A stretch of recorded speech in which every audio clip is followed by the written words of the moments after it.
અંકલેશ્વર તાલુકા કક્ષાનો 77મો પ્રજાસત્તાક દિન પર્વની જૂના બોરભાટા બેટ ગામ ખાતે ઉજવણી કરાઈ હતી.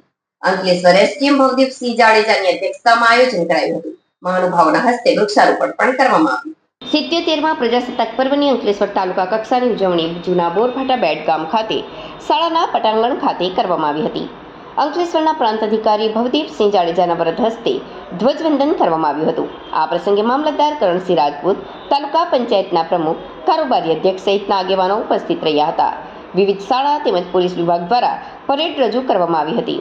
જે બાદ વિવિધ શાળા દ્વારા દેશદાઝ પ્રગટ કરતા વિવિધ સાંસ્કૃતિક કૃતિ પ્રદર્શિત કરાઈ હતી. તો સ્વતંત્રતા સેનાની સહિતના મહાનુભાવોનું વિશેષ સન્માન કરવામાં આવ્યું હતું. તાલુકા શાળા પટાંગણ ખાતે ઉપસ્થિત મહાનુભાવોના હસ્તે વૃક્ષારોપણ કરવામાં આવ્યું હતું.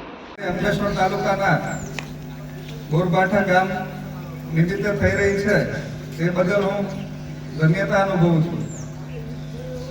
આજે આપણે સૌ અહીંયા એકત્રિત થઈને આપણા દેશનું 77મો પ્રજાસત્તાક દિન ગૌરવ અને આત્મસન્માન સાથે ઉજવી રહ્યા છીએ. 26 જાન્યુઆરી 1950ના રોજ ભારત દેશે પોતાનું બંધારણ સ્વીકાર્યું અને ભારત એક સ્વતંત્ર લોકશાહી અને પ્રજાસત્તાક રાષ્ટ્ર તરીકે ઉપસ્થિત થયું.